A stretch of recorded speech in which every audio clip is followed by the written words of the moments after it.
సమూయేలు గ్రంథము 25వ అధ్యాయం.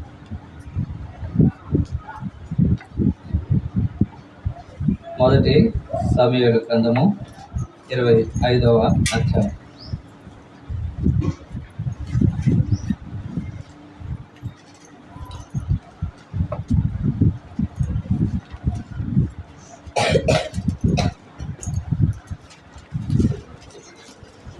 ముప్పై 5వ వచనం చదువు.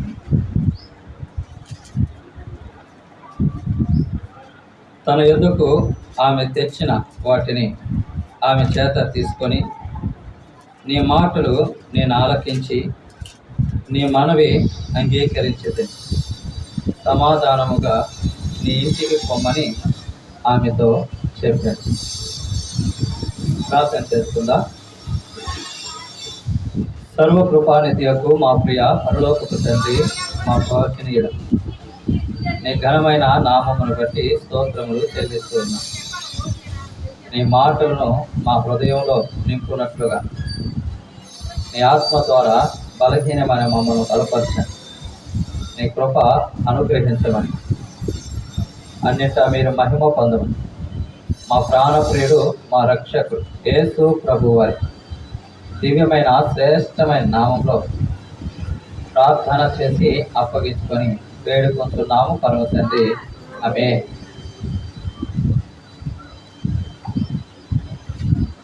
మనం చదువుకున్న లేఖన భాగంలో మరొకసారి ఈ విషయాల్ని జ్ఞాపకం చేస్తున్నాం. మనకు తెలిసిన విషయాలే మరలా దేవుని మాటలు మీ ఎదుకు తీసుకువస్తున్నాం. దేవుని వాక్యంలో మనం చూసినప్పుడు, కర్మేలులోని మయోను నందు ఆస్తి గలవాడు భాగ్యవంతుడుగా. ఎందులో ఆస్తిపరుడంటే తన మందలో ఆస్తిపరుడుగా 3000 గొర్రెలు, 1000 మేకలు కలిగినటువంటి ఆస్తిపరుడుగా, కాలేబు సంతతి వానిగా నాబాలు అని ఉన్నారు. ఆ నాబాలు యొక్క భార్య, ఆమె పేరు అబీగయీలు. ఆమె గురించి చెప్పే విషయం ఏమిటంటే, ఈ స్త్రీ సుబుద్ధి గలదై రూపసి అయి ఉండేది. అయితే నాబాలు యొక్క చర్యను బట్టి చూస్తే అతను మోటువాడుగాను దుర్మార్గుడుగా ఉన్నాడు. ఇలాగున ఈ నాబాలు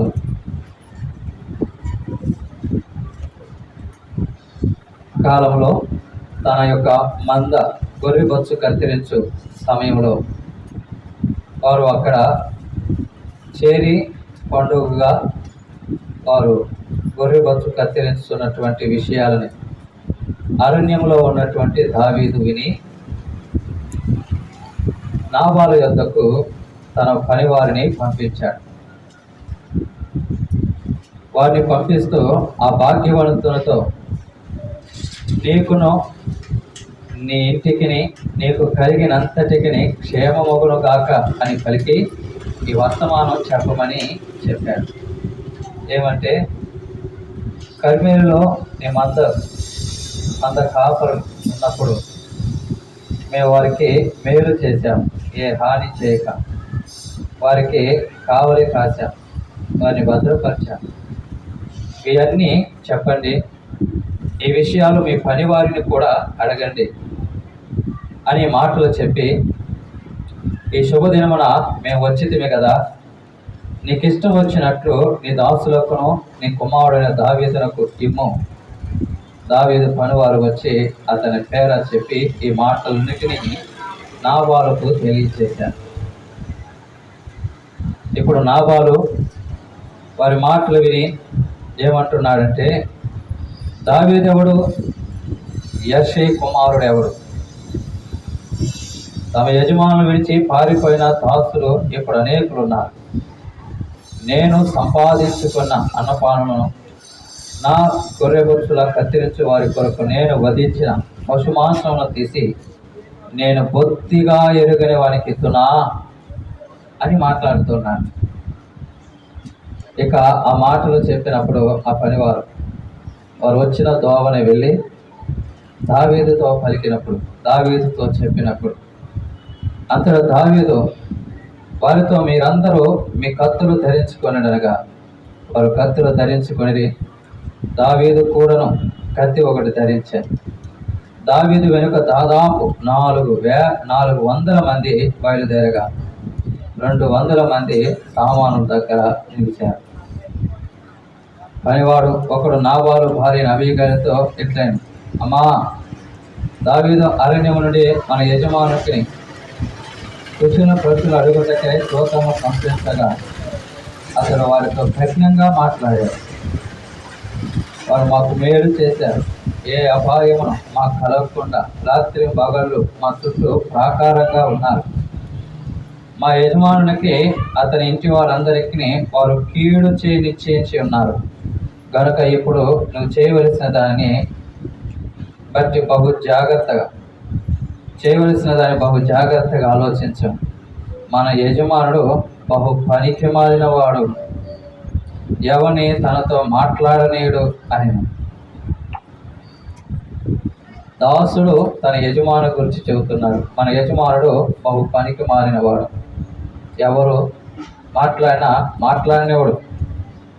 ఇంకందుకు అబీగయలు నాబాలుతో ఏమీ చెప్పగా త్వరపడి 200 రొట్టెలు, ద్రాక్షారసపు తిత్తులను, వడిన 5 గొర్రెల మాంసములను, 5 మానికలు వేచిన ధాన్యములను, 100 ద్రాక్షాగెలను, 200 అంజూరపు అడలను గార్ధం మీద వేయించి, మీరు నాకంటే ముందుగా పోవుడి, నేను మీ వెనక నుండి వచ్చేదనని తన పనివారికి ఆజ్ఞ ఇచ్చి, గార్ధము అంటే గాడిద, ఆ గాడిదను ఎక్కి పర్వతపు లోయల్లో వస్తుండగా దావీదును అతని పనివారు వారందరూ ఎదురుపడ్డారు. అతని జనులందరూ ఎదురుపడిది. ఆమె వారిని కలుసుకున్నది. అలాగున ముందుకు సాగుతూ అబీగయలు దావీదును కనుగొని గార్ధం మీద నుండి త్వరగా దిగి దావీదుకు సాష్టాంగ నమస్కారం చేసి అతని పాదములు పట్టుకొని ఇట్లైన, నా ఏలినవాడా, ఈ దోషము నాదని ఎంచు.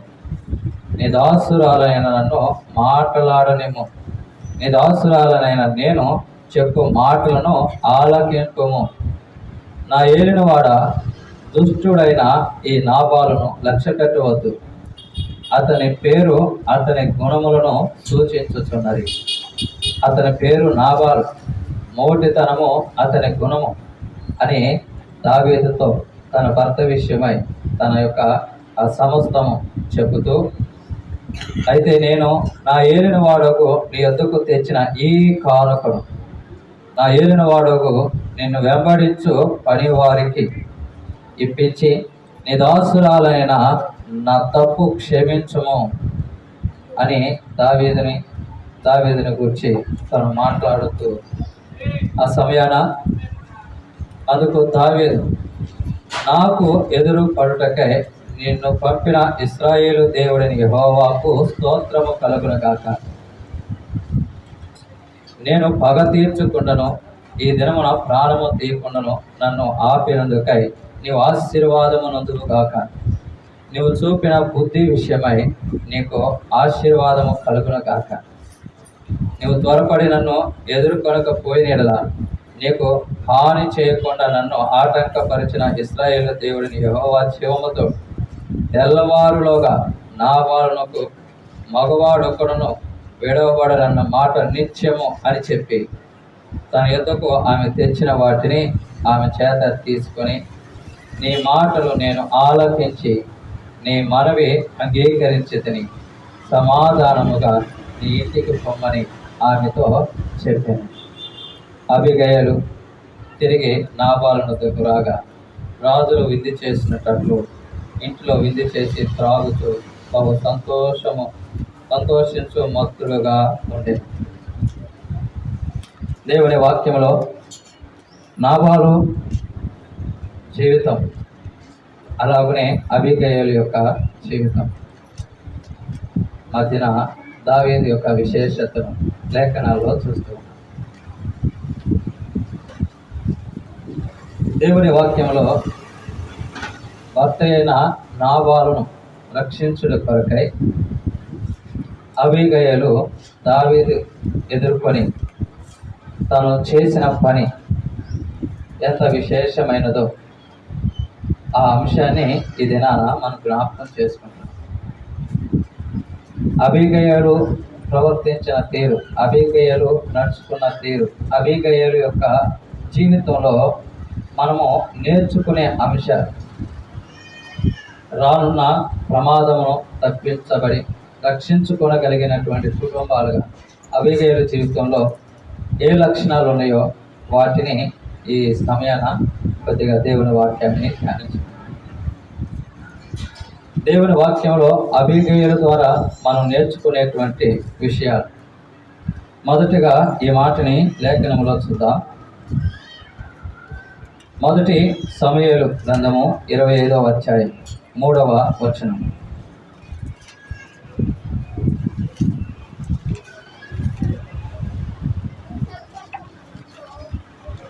25:3 వచనంలో, అతని పేరు నాబాలు, అతని భార్య పేరు అబీగయలు.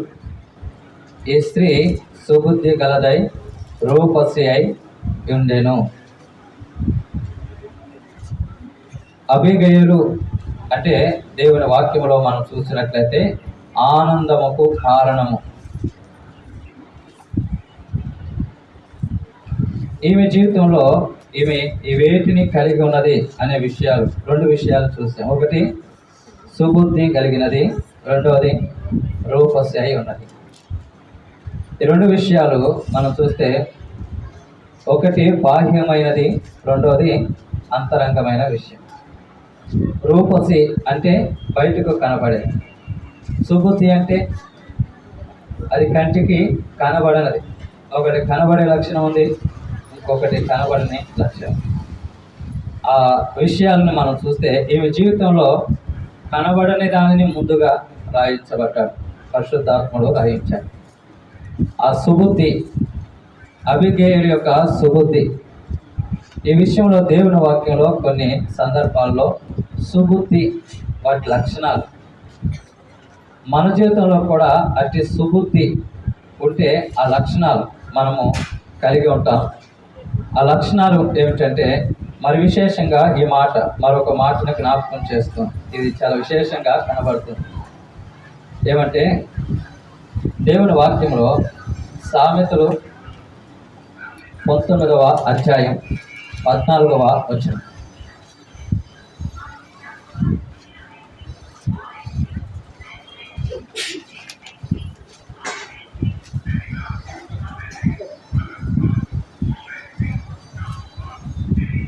గృహమును విత్తమును పితరుడిచ్చిన స్వాస్థ్యము, సుబుద్ధి గల భార్య యెహోవా యొక్క దానము. సుబుద్ధి గల భార్య అబీగయలు. దేవుని మాట వీటిని, ఈ విషయంలో వీరిని గురించి చెప్పే విశేషమైన మాట ఏంటంటే, గృహము, విత్తం అంటే ధనము. ఇవి తల్లిదండ్రుల నుంచి వస్తూ ఉంటాయి. కానీ సుబుద్ధి కలిగిన భార్య తల్లిదండ్రులను బట్టి రాదు, బంధువులను బట్టి రాదు, ధనాన్ని బట్టి రాదు, ఇంకా ఏదైనా పోల్చుకోండి, దేన్ని బట్టి కూడా అట్టి సుబుద్ధి కలిగిన భార్య దొరకడం యెహోవా యొక్క దానం. ఓన్లీ దేవుడు మాత్రమే ఇవ్వగలిగినటువంటి గొప్ప భాగ్యం. కాబట్టి భార్య ఏర్పరిచే విషయంలో దేవుడు భార్య దొరికిన వారికి మేలు దొరికెను అని 18వ అధ్యాయం 22వ వచనంలో ఉంది. అటివాడు యెహోవాన అనుగ్రహం పొందినవాడు. మేలు దొరికే భార్య దొరికిన వాడు యెహోవా వలన అనుగ్రహం పొందినవాడని చెప్తున్నది. కాబట్టి సుబుద్ధి గల భార్య ఎవరు అనుగ్రహిస్తారు? దేవుడే. ఈ విషయంలో నాబాలు దేవుడు అనుగ్రహించాడు అబీగయలు. ఆమె సుబుద్ధి ద్వారా రానున్న ప్రమాదం ఏమైంది? తప్పించబడుతుంది. అయితే దేవుని వాక్యంలో సుబుద్ధి ఆ విషయాలను మనం జ్ఞాపకం చేసుకున్నట్లయితే వాటి విషయాలు, మొదటి సమూయేలు 18వ అధ్యాయం. మొదటి సమూయేలు గ్రంథము 18వ అధ్యాయము 5వ వచనం. దావీదు సౌలు తనను పంపిన చోటుకెళ్ళను పోయి సుబుద్ధి కలిగి పని చేసుకొని వచ్చాను. సుబుద్ధి కలిగినటువంటి వారి లక్షణాలు ఏమిటంటే, వారు ఎక్కడికి వెళ్ళినా ఏం చేస్తారు?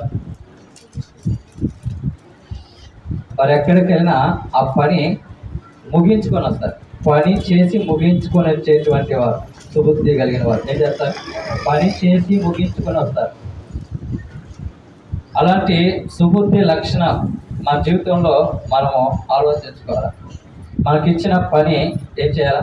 పని చేసి ముగించుకొని. దావీదు ఎక్కడికి వెళ్ళినా ఏ పని ఇచ్చినా ఏం చేయమన్నా ఏం చేస్తున్నాడు? ఆయన పని చేసి ముగించుకొని రావటం సుబుద్ధి గల వారి యొక్క లక్షణం. అబిగయీలు జీవితంలో అలాగున గొప్ప కార్యాలను మనము నేడు వాక్యంలో చూసాం. ఆ తర్వాత దేవుని వాక్యంలో మొదటి సమూయేలు గ్రంథం 18వ అధ్యాయం 14వ వచనం. మరియు దావీదు సమస్త విషయంలో సుబుద్ధి కలిగి ప్రవర్తింపగా యెహోవా అతనికి తోడుగా ఉండేది. సుబుద్ధి కలిగినటువంటి వారు అప్పుడప్పుడుగా వారు అలా లేరు. సమస్త విషయంలో ఎలాగున్నారు? తమ ప్రవర్తన సరిగా చూసుకుంటున్నారు. సుబుద్ధి కలిగిన వారు వారి ప్రవర్తన అన్ని విషయంలో ఎలాగుంది? ఏకరీతిగా ఉంది. అందుకనే దేవుడు వారికి తోడుగా ఉన్నాడు. ఈ విషయంలో దావీదును తప్పు చేయించకుండా అబిగయీలు యొక్క ద్వారా దేవుడు గొప్ప కార్యం చేయించాడు. ఇలాగున ప్రవర్తన విషయంలో ఏకరీతిగా సుబుద్ధి కలిగినటువంటి జీవితం అబిగయీలు జీవితంలో కూడా మనం చూస్తూ ఉన్నాం. ఇక్కడ దేవుని వాక్యంలో సామెతలు 13వ అధ్యాయం 15వ వచనం.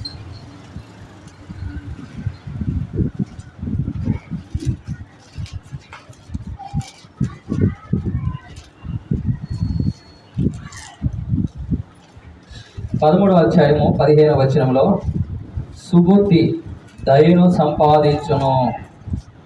సుబుద్ధి కలిగిన వారు ఏం సంపాదిస్తారు? దయను సంపాదిస్తారు.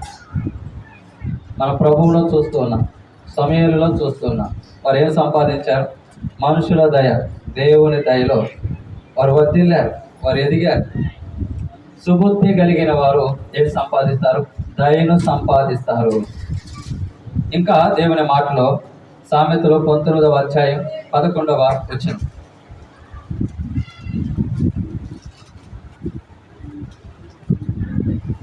ఒకని సుబుద్ధి వానికి దీర్ఘశాంతమునిచ్చును, తప్పులు క్షమించుట అట్టి వానికి ఘనతనిచ్చును. సుబుద్ధి ఏమిటిస్తుంది? సుబుద్ధి కలిగిన వారు ఏం కలిగి ఉంటారు? దీర్ఘశాంతం. వారు మాట్లాడుతూ ఉన్నప్పుడు, డిస్కషన్ చేస్తున్నప్పుడు వారన్ని విషయంలో ఓర్పుతో దీర్ఘశాంతముతో ఆ విషయాలన్నిటి కూడా చక్కపరిచేవారుగా ఉన్నారు. దావీదు వస్తున్నాడంటే తెలిస్తే నాబాలు ఎదురెళ్తే ఏమగునో? సుబుద్ధి కలిగినటువంటి అబిగయీలు వెలుట వల్ల, దీర్ఘశాంతం వహించటం వల్ల ఆ వచ్చు పెను ప్రమాదం తప్పి సమాధానంతో తిరిగి వచ్చింది. సుబుద్ధి కలిగి అంటే ఏమి ఉండాలి? అప్పగించిన పని పూర్తి చేసేవారమై ఉండాలి. ఇంకా దేవుని వాక్యంలో ఏం చూస్తున్నాం? అన్ని విషయంలో అలాగో ప్రవర్తించిన వారుగా ఉన్నారు, దయ పొందుకునేవారుగా ఉన్నారు. ఇంకా దీర్ఘశాంతము కలిగినటువంటి జీవితాలు, సుబుద్ధి, ఇలాంటి లక్షణాలు అబిగయీలు జీవితంలో మనం లేఖనంలో చదివిన విషయాల్లో చూస్తూ ఉన్నాం. రెండవ మాట ఏమిటంటే, ఈ స్త్రీ ఎలా ఉంది? సుబుద్ధి కలదై రూపసి అయి ఉండేను. రూపసి అంటే ఆమె అందమని చూపుతూ ఉంది. దేవుని వాక్యంలో ఆ మాటను జ్ఞాపకం చేస్తే, ఇంగ్లీష్ యొక్క విషయాలు అక్కడక్కడ కొన్ని విషయాలు జ్ఞాపకం చేసుకున్నప్పుడు, ముఖము అందము గలది, ఆమె అందము గలది, అందమును ప్రదర్శించినది అన్నట్టుగా కనబడుతుంది. అందముగా ఉండటానికి ఏం చేస్తారు? అందాన్ని ఏం చేస్తారు? ప్రదర్శించడం. ఆ విషయాన్ని మనం ఆలోచన చేసినట్లయితే దేవుని వాక్యంలో ఈ మాటను జ్ఞాపకం చేసుకున్నాం. మొదటి తిమోతికి రాసిన పత్రిక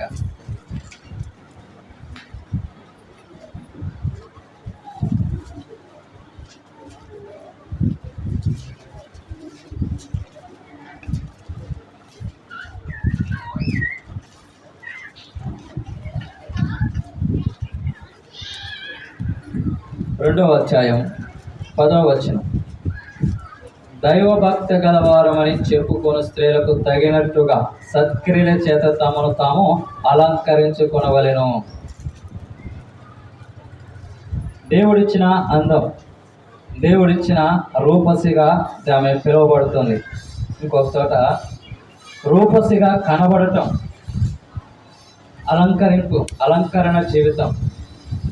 మన జీవితంలో ఆలోచన చేసుకుంటే ఆమె జీవితంలో, మన జీవితంలో ఉండాల్సిన విశేషమైన మాట ఏంటంటే దేవుని వాక్యం చెబుతుంది ఏమా, దైవ భక్తి గలవారమని చెప్పుకున్న స్త్రీలకు తగినట్టుగా నీవు అలంకరించుకునే విధానం ఏదైనా కానీ, ఎలాగైనా కానీ నేను చూస్తే ఎలా ఉండాలా? ఈమె దైవ భక్తి గలదా అని చెప్పాలి, అందమైనదని కాదు. ఏం చెప్పాలి? దైవ భక్తి కలిగినటువంటి స్త్రీ అని చెప్పేటట్టు ఉండాలి. అలా ఉండాల మన అలంకరణ. అందుకని 9వ వచనంలో స్త్రీలను అనుకూయో స్వస్థబుద్ధి గలవారు ఉండే తగుమాత్రపు వస్త్రముల చేతనే కానీ జడలతోనైనా బంగారముతోనైనా ముత్యములతోనైనా మిగులు వెలగల వస్త్రములతోనైనా అలంకరించుకొనక. మనం వేటిని అలంకరించుకుంటున్నాము, వేటిని అలంకరించుకోవడానికి ఇష్టపడుతున్నాము? ఎస్తేరు అలంకరించుకొని రాజు ఎద్దుకు వస్తే రాజు ఆమె చూసి ఏమన్నది? ఆమెపై దయ చూపాను. అక్కడ పనివారు, అక్కడ ఉన్న పైవారు, వారు కూడా ఆమె పట్ల ఏం చూపారు? దయ పొందారు. మనం ఎలాంటి అలంకరణ, మన అపీరెన్స్, మనం ఏ విధంగా కనపరుచుకుంటున్నాం, మనం కనపడే విధానం ఎలా ఉండాలంట? దైవ భక్తి గలవారమని చెప్పుకునే స్త్రీలకు తగినట్టుగా ఉండాలి. అందుకనే పేతురు రాసిన పత్రికలో కూడా ఆ మాట చదువుకుందాం. మొదటి పేతురు రాసిన పత్రిక 3వ అధ్యాయం 4వ వచనంలో లేదా 3వ వచనం చదువుతారు. జడలను కొనుటయు, బంగారు నగలు పెట్టుకొనుటయు, వస్త్రములు ధరించుకొనుటయు, వెలుపటి అలంకారము మీకు అలంకారముగా ఉండక సాధువైనట్టు మృదువైనట్టునైనా గుణమును అక్షాలంకారము గల మీ హృదయ అంతరంగ స్వభావం మీకు అలంకారంగా ఉండవాలి. అది దేవుని దృష్టికి మిగులు విలువగలది. దేవుని దృష్టికి మిగులు విలువగలదైన అయిన దాన్ని మనం ఏం చేయాలా? అలంకరించుకోవాలి.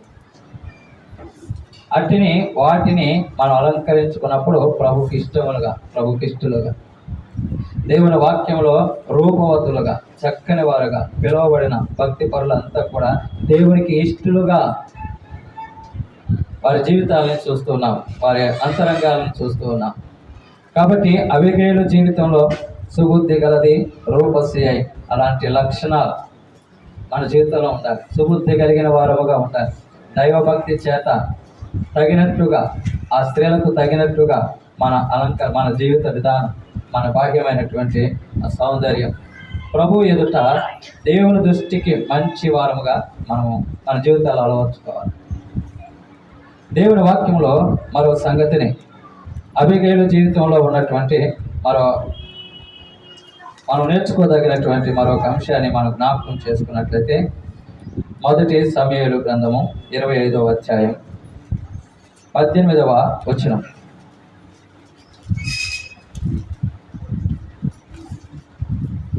దావీదు యొక్క పనివారు వచ్చారు, దావీదు చెప్పిన మాటలు చెప్పారు. ఇప్పుడు నాబాలు దావీదెవడు, యెష్షయి కుమారుడెవడు, నేను బొత్తిగా ఎరగనే అని మాట్లాడి వారిని పంపించినప్పుడు దావీదు వారి మీదకి కత్తి తీసుకొని వస్తున్నారు. వారందరూ కూడా 400 మంది కత్తులు తీసుకొని వస్తున్నారు. ఇక వారి మీదకు వచ్చే ఆ కీడుని తన పనివాడు చేత ఆమె విని 18వ వచనంలో, అందుకు అబిగయీలు నాబాలుతో ఏమీ చెప్పక త్వరపడి ఏం చేస్తుంది? త్వరపడి. దేవుని వాక్యంలో ఈ మాటని మనం జ్ఞాపకం చేసుకోవాలి. త్వరపడి ఆమె చేసే కార్యాలు దేన్ని చూపుతున్నాయంటే ఆమె చురుకుదనాన్ని. నిర్గమకాండంలో ఆ మాటలు జ్ఞాపకం చేసుకుంటాం. 1వ అధ్యాయం.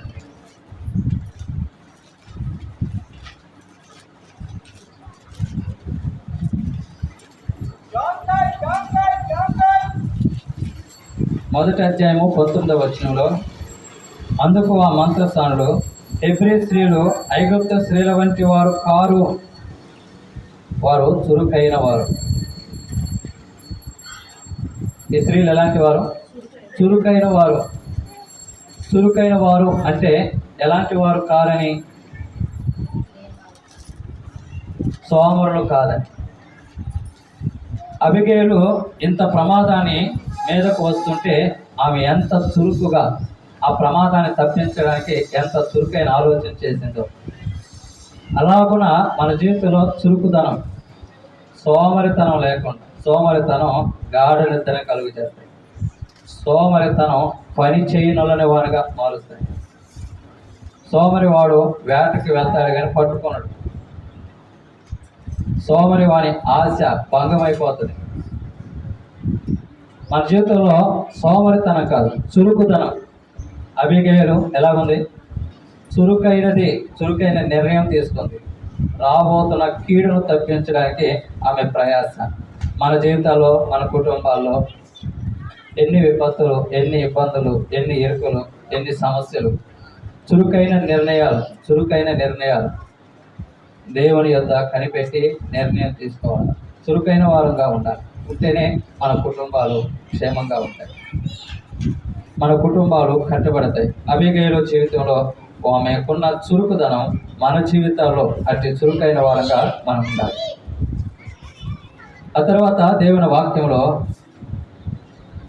1 సమూయేలు గ్రంథము 25వ అధ్యాయం 18వ వచనం. ఆమె ఏం చేస్తుంది? త్వరపడి 200 రొట్టెలను, 2 ద్రాక్షారసపు తిత్తులను, వండిన 5 గొర్రెల మాంసములను, 5 మానికల వేచిన ధాన్యమును, 100 ద్రాక్ష గెలను, 200 అంజూరపు అడలను కత్వం మీద వేయించి, రాబోతున్న ప్రమాదాన్ని, విపత్తును తప్పించడానికి ఆమె ఏం చేస్తుంది? ముందుగానే వారికి అన్నీ కూడా సమకూరుస్తుంది, అందిస్తుంది.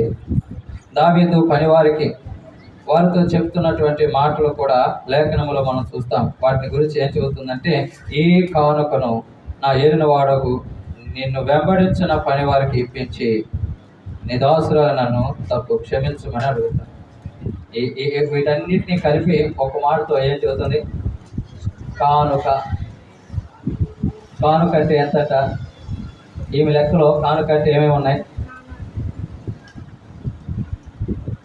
200 రొట్టెలు, 2 ద్రాక్ష తిత్తులు, వండిన 5 గొర్రెల మాంసములు, 5 మానికలు వేచిన ధాన్యములు, 100 ద్రాక్ష గెలను, 200 అంజూరు పడలను. ఇవన్నిటిని కలిపి ఏం చెబుతుంది? కానుక. ఈమె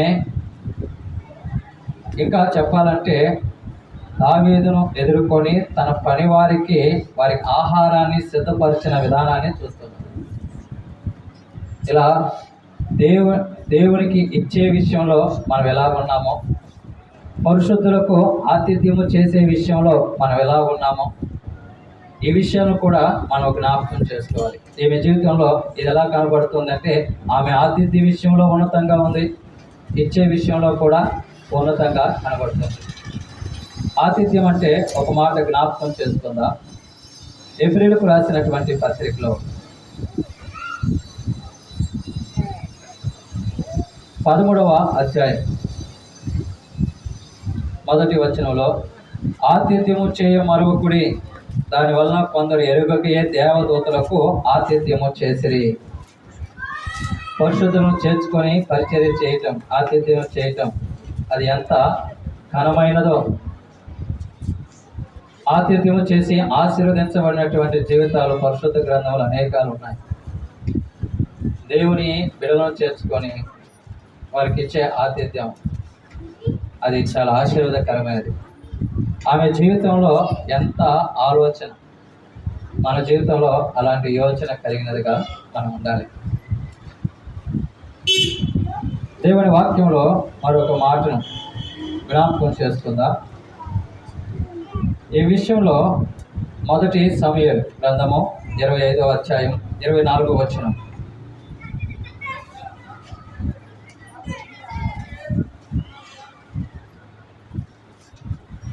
23వ వచనం చదువుతుంది. అబీగయీలు దావీదును కనుగొని గార్ధము మీద నుండి త్వరగా దిగి దావీదుకు సాష్టాంగ నమస్కారం చేసి అతని పాదమును పట్టుకొని ఇట్లా, నా ఏలినవాడా, ఈ దోషము నాదని ఎంచుము, నీ దాసురాలనైన నన్ను మాట్లాడనిమ్ము, నీ దాసురాలని నేను చెప్పు మాటను ఆలకించుము అంటారు.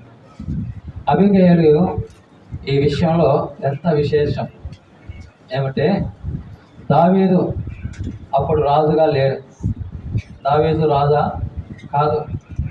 అయినా దావీదు కనుగొని ఏం చేస్తుంది, ఆమె ఆ గార్ధం మీద నుంచి త్వరగా దిగి,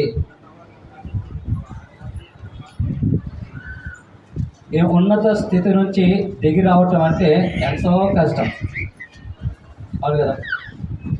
దాన్ని ఏమన్నారే, తగ్గింపు జీవితం. అది చాలా కష్టం.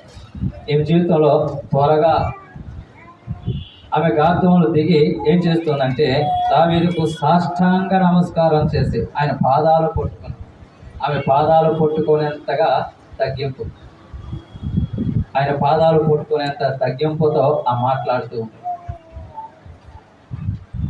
అబీగయీలు ఇంకా ఏం చెబుతుంది, నీ దాసురాలను అంటుంది.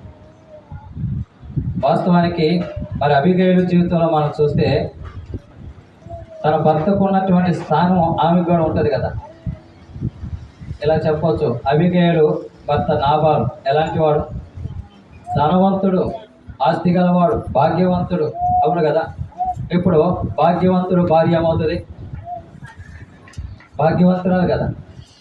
ఆస్తివంతుడు భార్య ఏమవుతుంది, ఆస్తి పరురాలు కదా. ధనవంతుడు భార్య ఏమవుతుంది, ధనవంతురాలు. అది మాట ఎంత విశేషం అంటే, ధనవంతురాలు ఇప్పుడు ఏమంటుంది, దాసురాలు అంటుంది. ధనవంతురాలు ఏమంటుంది, నీ దాసురాలని. ఇంకా ఆమె జీవితంలో చూస్తే ఇలా చెప్పవచ్చు, ధనవంతురాలు, ఆమెకున్నటువంటి భాగ్యం, ఆమె తెచ్చినటువంటి వాటి విషయం చూస్తే ఎంత ఉన్నతంగా, వాటన్నిటిని విడిచిపెట్టి కిందకి దిగి దావీదు యొక్క పాదమును పట్టుకొని సాష్టాంగ నమస్కారం చేస్తుంది. ఎంత తగ్గించుకుందో. దేవుని వాక్యంలో ఈ మాటలు జ్ఞాపకం చేసుకుంటే ఫిలిప్పీ పత్రిక జ్ఞాపకానికి వస్తుంది. క్రీస్తు మనస్సు ఎట్టిదో అంటే, ఇలాంటి మనస్సు ఎక్కడి నుంచి ఉన్నది, అది క్రీస్తు మనస్సు అని ఫిలిప్పీ పత్రికలో మనం చూస్తాం.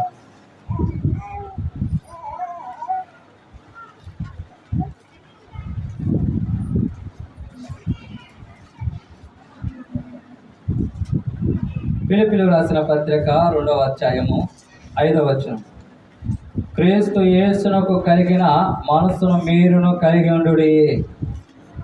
క్రీస్తు యేసునకు కలిగిన మనస్సును మీరును కలిగి ఉండండి. ఆయనకున్న మనస్సు అది ఎంత గొప్పదో. ఆయన దేవుని స్వరూపము కలిగిన వాడై ఉండి దేవునితో సమానముగా ఉండుట విడిచిపెట్టకూడని భాగ్యమని ఎంచుకొనలేదు కానీ, మనుషుల పోలికగా పుట్టి దాసుని స్వరూపము ధరించుకొని తన్ను తానే రిక్తునిగా చేసుకొనెను. మరియు ఆయన ఆకారమందు మనుష్యుడుగా కనబడి మరణము పొందునంతగా, అనగా శిలువ మరణము పొందునంతగా విధేయత చూపిన వాడై తన్ను తాను తగ్గించుకొనెను. అబీగయీలు జీవితంలో ధనవంతురాలు దాసురాలైంది. దావీదును చూడగానే ఆమె త్వరగా దిగి దావీదుకు సాష్టాంగ నమస్కారం చేసి ఆయన పాదములు పట్టుకొని ఆయన బ్రతిమాలుతూ ఉంది. దేవుని మాటలు ఇవి ఎంత విశేషముగా ఉన్నాయంటే, కొరింథీ పత్రికలో ధనవంతుడైనటువంటి ప్రభు దరిద్రులమైనటువంటి మనలని ధనవంతులుగా చేయటానికి ఆయన దరిద్రుడాయను. ఆయన యొక్క మనసు, ఆయన యొక్క విశేషతను దేవుని వాక్యంలో చూస్తున్నాం. ఆయన దేవుని స్వరూపము కలిగిన వాడయుడి దేవునితో సమానుడై ఉన్నటువంటి ఆ గొప్ప భాగ్యాన్ని నిన్ను నన్ను ప్రేమించి మన కొరకు విడిచిపెట్టాడు. విడిచిపెట్టకూడని భాగ్యాన్ని ఆయన విడిచిపెట్టాడు. ఆయన సొగసును, సౌందర్యమును, స్వరూపమును అది మహిమాయుక్తమైన సమీపింపరాని తేజస్సు కలిగిన సర్వోన్నతమైనటువంటి దేవుడు మనుష్యుని వారి పోలికగా పుట్టి దాసుని స్వరూపము ధరించుకున్నాడు. తను తానే రిక్తునిగా చేసుకున్నాడు. ఈ లోకంలో కుమారుడు వాక్యంలో మాట ఏంటంటే కుమారుడు అనుగ్రహించబడిను, మనకు శిశువు పుట్టెను. కుమారుడ దేవుడు, శాశ్వతుడైన దేవుడు మన కోసం శిశువుగా పుట్టాడు. శరీరాన్ని ధరించాడు. రక్తమాంసంలో పాలివాడయ్యాడు. పాపము లేనివానిగా జీవించాడు. పాపము ఎరగని వానిగా ఈ లోకంలో ఆయన సాక్ష్యాన్ని మీరు ఎవడైనా ఆయన పాపం ఉన్నదాన్ని స్థాపించగలరా అని ప్రభువే అడుగుతున్నాడు. ఆయన లోకంలో పరిశుద్ధుడయుండి పవిత్రుడు, నిర్దోషి, నిష్కలమర్షుడు, పాపములో చేరక ప్రత్యేకముగా ఉన్నటువంటి దేవుడు మనందరి కోసం ఆయన పాప భారమంతా మోసి రిక్తుడయ్యేంతగా ఆయన బాధించేవారు బాధిస్తున్నారు, పిడిగుద్దులు గుద్దేవారు గుద్దుతున్నారు, వేపంతా నాగల స్థానం విశాలపరుస్తున్నారు, ఆయన నీళ్ళ వలె పారబోస్తున్నారు. ఆయన బలమంతా ఎండిన చిలపెంకు వలె అయిపోయినది. ఆయన శిలువ పైన ఆయన వేలాడు దేవుడు మేకులతో కాలు చేతుల మేకులు దిగగొట్టబడి రక్తమయముగా ఆయన దేహమంతా ఎంతగా ప్రభు రిక్తుడయ్యాడు, ఎంతగా తగ్గించుకున్నాడంటే శిలువ మరణము పొందునంతగా తగ్గించుకున్నాడు. ఆయన శిలువలో మన కొరకు ఆయన మొరపెట్టిన, ఆయన ప్రార్థించిన విధానం, తండ్రి వీరేమి చేస్తున్నారు, వీరు ఎరగరు, వీరిని క్షమించు. దేవుని వాక్యంలో అబీగయలు తన భర్త దోషాన్ని తానదిగా ఎంచి నా తప్పు క్షమించమని అందరి పాపములు, అందరి దోషములను ప్రాయశ్చిత్తముగా ప్రభు తన క్రయధనముగా ఆయన రక్తాన్ని చెందించి వీరు ఏమి చేస్తున్నారు, వీరు ఎరుగరు, వీరిని క్షమించమని మనకు క్షమాపణ కలుగు చేశాడు. మనకు పాపమునకు ప్రాయశ్చిత్తము కలుగు చేశాడు. దేవుని యొద్ద నుంచి మనకు సమాధానాన్ని దేవుడు కూర్చాడు. దేవునికి వేరుగా ఉన్న మనల్ని దేవునికి సమీపస్తులుగా చేశాడు. దేవునికి దూరస్తులమైన మనల్ని దేవుని సమీపస్తులుగా, ఆయన పిల్లలంగా ఆయన గొప్ప భాగ్యం ఇచ్చాడు. దేవుని మనసు అబీగయలు జీవితంలో చూస్తున్నాం. ఆయన మనసు కలిగితే శత్రువులు కూడా ఏమవుతున్నారు, మిత్రులుగా సమాధానాన్ని పొందుకునేటువంటి విధానం అబీగయలు జీవితంలో చూస్తున్నాం. మన జీవితాల్లో కూడా సుబుద్ధితో దేవుడు మనకు అనుగ్రహించిన దైవభక్తి తగినట్టుగా, స్త్రీలకు తగినట్టుగా మనం చూస్తే దైవభక్తి గలవారం అని చెప్పుకోవాలి. అలాగున మన ప్రవర్తన, మన అలంకరణ దేవుని వాక్యంలో మనం చూస్తూ ఉన్నాము. ఆమె ఏం చేస్తున్నది? ఆమె ఆతిథ్యం విషయంలో ఎంత ఘనముగా ఆశీర్వాదములు పొందుటకు ఆమె జీవితంలో మనం చూస్తాం. దావీదు అంటున్నాడు కదా, ఆమె ఆతిథ్యం చేస్తూ ఆయనకు ఎదురుపడి మాట్లాడి ఈ సంభాషణ అంతట్లో దావీదు ఏమని మాట్లాడుతున్నాడంటే,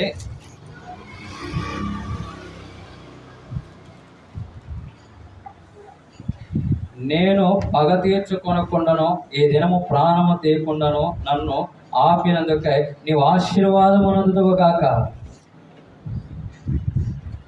ఆమె ఏం పొందుకుంటుంది? ఆశీర్వాదాన్ని. దేవుని సన్నిధిలో ఆయన కనపరిస్తే ఆయన మనల్ని కనపరుచును. ఆయన బిడ్డలను చేర్చుకొని గిన్నెడు చన్నీళ్ళు ఇచ్చినా దాని ప్రతిఫలం పొందనని దేవుని వాక్యంలో చదువుకుంటుంది. ఆమె ఎంతగా గొప్పగా దేవుని సన్నిధిలో ఆమె జీవితంలో అన్ని విషయాలను చూస్తూ ఉన్నాం. ఆమె ఎంత తగ్గించుకుందో దేవుని వాక్యంలో మనం చూసుకుంటున్నాం. తన భర్త దోషము నాదని ఎంచి ఆమె ఏం చేస్తుందంటే మొరపెట్టుకుంటుంది. ఇది నాన్న కుటుంబాల్లో మనం ఉన్న ప్రాంతాల్లో యజమానుల సంగతి చూస్తే వారు కూడా అలాగే ఉన్నారు. మోటుతనం కలిగే ఉన్నారు, మరుతనం కలిగే ఉన్నారు, దుర్మార్గ స్థితిలో ఉన్నారు, బహు పనికి మాలిన వారుగానే ఉన్నారు. ఎంత ధైర్యమో కుటుంబాల్లో చూస్తున్నాం. యవన కాలంలోనే వారు ఏం చేస్తున్నారు, సేవలు చేయించుకునే స్థాయికి వచ్చారు. అంతగా దీన దశలో ఉండిపోయారు. వారి కోసం వారి దోషాన్ని మనదుగా ఎంచి ప్రభు సన్నిధిని ఏం చేయాలి, ప్రార్థన చేయాలి. అబిగయీలు చేసిన ప్రార్థన తన యజమాని మీదకి వచ్చే ప్రమాదం తప్పింది. అలా కూడా యజమానుల కోసం ప్రార్థన చేయాలి. యజమానుల యొక్క వారి మీద ఉన్న దోషం పోనట్లుగా, వారి మీదకు కీడు తప్పిపోనట్లుగా మనం చేయాలి, ప్రార్థన చేయాలి. ఆయన ఎదుట సాగిల పడాలి. ఆయన ఎదుట మనం ఆయన పాదాలను పట్టుకొని ప్రార్థనలు చేయాలి. దావీదు అంటున్నాడు కదా, దేవుని మాటను నేను ఆలకించి నీ మనవి అంగీకరించేది. దేవుడు ఆలకించేవాడు, దేవుడు అంగీకరించేవాడు. దేవుడు మనకు గొప్ప సమాధానం ఇస్తాడు. ఏ సమస్య అయినా మనకు సమాధానం ఇస్తాడు. ఎలాంటి ఇబ్బంది వచ్చినా, ఎలాంటి ఇరుకైనా ప్రభు సన్నిధిలో ప్రార్థన చేస్తే గొప్ప సమాధానం మనకు దొరుకుతుంది. ప్రార్థిస్తే ప్రభు దగ్గర కనిపెడితే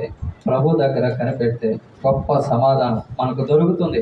అబిగయీలు జీవితంలో చూస్తున్నాం, వారి అనుభవాల్లో చూస్తున్నాం. మన జీవితంలో ఆమె జీవితం ద్వారా మనకు అనేకమైన విషయాలు ఉన్నాయి. కొన్ని విషయాలు లేఖనం ద్వారా మనం జ్ఞాపకం చేసుకుంటున్నాం.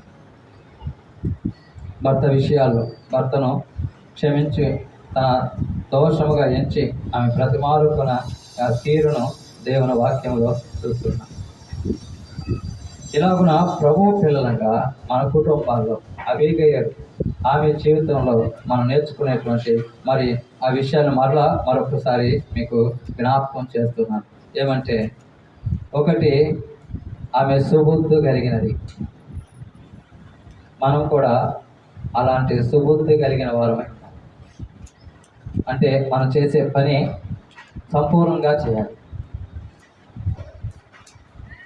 మన ప్రవర్తన అంతటిలో ఆ సుబుద్ధితోనే ఉండాలి. దయ కలిగిన వారం అవుతాం, దయ కలిగిన జీవితాలు. అలాగనే దీర్ఘశాంతం. కుటుంబాల్లో ఎంత శాంతంగా ఉంటేనో ఓర్పు గొప్ప ద్రోహ కార్యాలను ఆపుతుందంట. కుటుంబాలు ఎన్ని సమస్యలు, ఓర్పు బట్టే ఆ కుటుంబాలు ఏమవుతాయి, చక్కబడతాయి.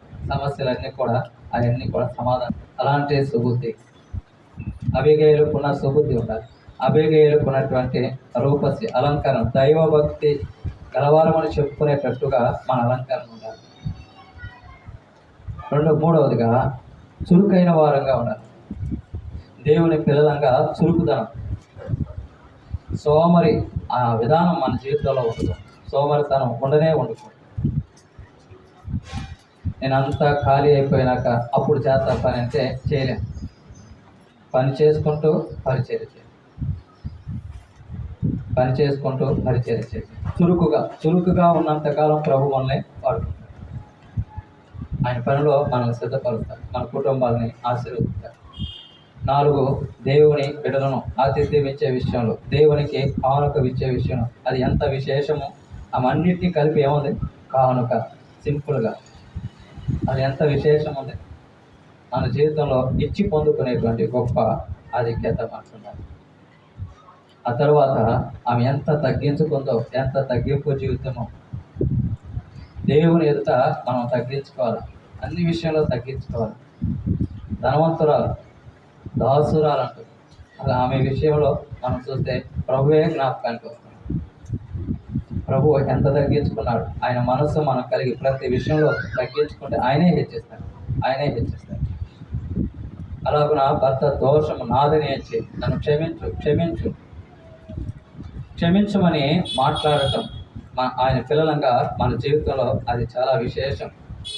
ఈనాడు మేమేమీ చేయలేదు అని దేవుని అబద్ధికులుగా ఎంచేవారంగా ఉన్నాం. 1 యోహాను రాసిన పత్రిక 1వ అధ్యాయం 9వ వచనంలో, మన పాపం మనము ఒప్పుకొని ఎడల ఆయన నమ్మదగిన వాడును నీతిమంతుడు కనుక ఆయన మన పాపములు క్షమించి సమస్త దుర్నీతులని మనల్ని పవిత్రులుగా చేయి.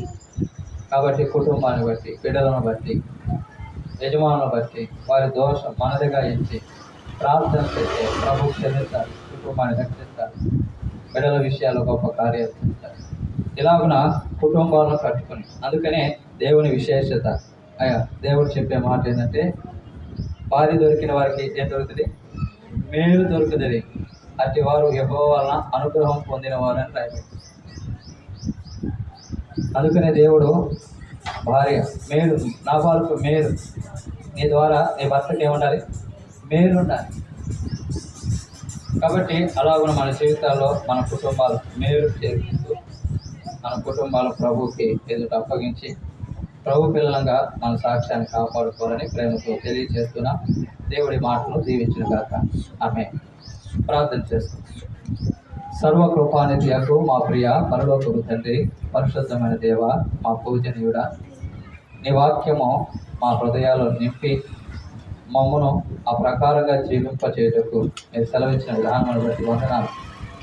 మా జీవితాల్లో సుబుద్ధి కలిగి, దావీదు సుబుద్ధి కలిగి, అయా అబిగయలు సుబుద్ధి కలిగి వారు జరిగించిన ప్రతి పనిలో మా జీవితాల్లో కూడా మేము కలిగి ఉండటకు సహాయం చేయండి.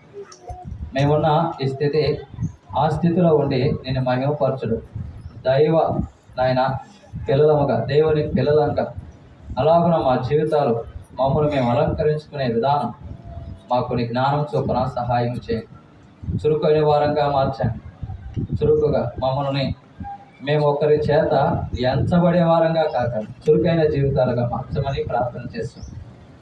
ప్రభువా, నీ దయలో ఆతిథ్యం ఇచ్చే విషయంలో, నీ సన్నిధిలో కానుక నీ సమీపానికి ఇచ్చే విషయం, ఇచ్చేవారిగా మా జీవితాలని నీ దయ చొప్పున అనుగ్రహించండి. సర్వోన్నతమైన దేవ, ఎల్లప్పుడూ మమ్మల్ని మేము తగ్గించుకొని, మా ప్రభువా నీవు హెచ్చవలసిందే, మేము తగ్గవలసిందే. మా ప్రభు మనస్సును కలిగి, మా ప్రభు ఎల్లప్పుడూ మేము తగ్గింపు జీవితం కలిగి నేను హెచ్చించడం, మా కుటుంబాల మీద నా దోషం, మా కుటుంబాలు నాయన యజమాను బిడ్డలు సమస్త నీ సన్నిధిలో ఒప్పుకొని సమాధానంతో తిరిగి వెళ్ళే జీవితాలు ప్రతి విషయంలో నీ కృప చేత మమ్మల్ని బలపరచండి. ఇలాగున మీరు ఇచ్చిన ఈ గొప్ప సందేశాన్ని మా హృదయంలో నింపుకొని మా జీవితాలు ఫలభరితంగా రాను ఉపద్రవాలను తప్పించబడిన వారమై నిన్ను హెచ్చించు, నిన్ను స్తుతించే జీవితాలుగా మార్చమని మా ప్రాణప్రియుడు, మా రక్షకుడు యేసు ప్రభు వారి దివ్యమైన శ్రేష్టమైన నామంలో ప్రార్థన చేసి అప్పగించుకొని వేడుకొంచున్నాము పరమ తండ్రి. ఆమేన్. అందరికీ వందనాలు.